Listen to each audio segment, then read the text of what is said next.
তো বন্ধুরা, কেমন আছো? আজ আমি বানিয়েছি মাটন কষা বা মাটন গ্রেভি।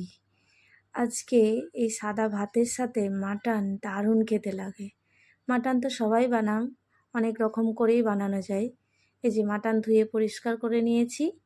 এরপরে একটু হলুদ আর একটু লবণ দিয়ে মাখিয়ে আর একটু পাতিলেবুর রস দিয়েছি। তো এগুলো মাখিয়ে নিয়েছি দেখুন। তারপরে মাংসের পরিমাণ মতন প্রেসার কুকারে জল নিয়েছি। জল নিয়ে এই যে মাটনগুলো দিয়ে দেবো গরম জলে। তারপরে প্রেসার কুকারে 5টা থেকে 6টা সিটি দিয়ে দেবো, সেদ্ধ করে নেবো আর কি। তারপরে ওই মাটনের জলটা কিন্তু ফেলা চলবে না, ওটা দিয়েই কষতে হবে মাটনটাকে। আর এই যে পেঁয়াজ, টমেটো, লঙ্কা এগুলো একটু হালকা ফ্রাই করে নিলাম, আর 5-6টা কাজু দিয়ে দিলাম, পেস্ট বানিয়ে নেবো। এই দেখুন, এই মাটনের যে জলটা বেরিয়েছে ওই জলটা কিন্তু ফেলবেন না, ওটা দিয়েই মাংসটা কিন্তু কষতে হবে, তবেই টেস্ট লাগবে। আলু সেদ্ধ করে ভেজে নিয়েছি।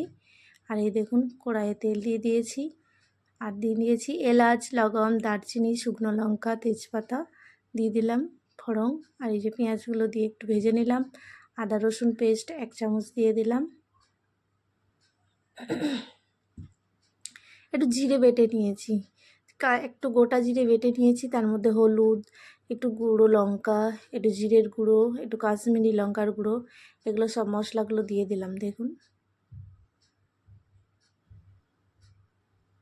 এগুলো দিয়ে পেঁয়াজটা ভাজা হয়ে গেছে, আদা রসুন পেঁয়াজ ভাজা হয়ে গেছে, সেটার মধ্যে দিয়ে দিলাম। যেমনি পেঁয়াজটার থেকে আদা মশলাটা তেল ছেড়ে দিয়েছে, মাটনটা দিয়ে দিলাম জলটা বের করে।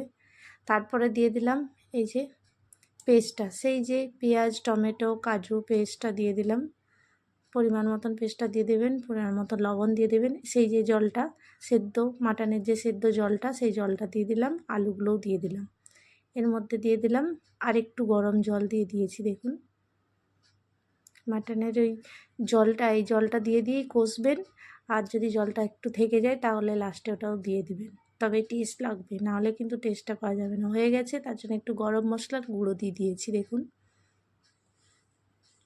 আর মাটন কিন্তু একটু প্রেসার কুকারে সেদ্ধ করে নিলে সব থেকে বেশি ভালো হয়, একদম নরম হয়ে যায়, মাংসটা সেদ্ধ হয়ে যায়। আর সব শেষে দিয়ে দিয়েছি দেখুন একটু ধনেপাতা কুচি আর একটু চেরা কাঁচা লঙ্কা। এই দেখুন, নামিয়ে নিয়েছি। দেখুন কত সুন্দর কালার এসছে না? খেতেও খুব সুন্দর হয়েছে কিন্তু।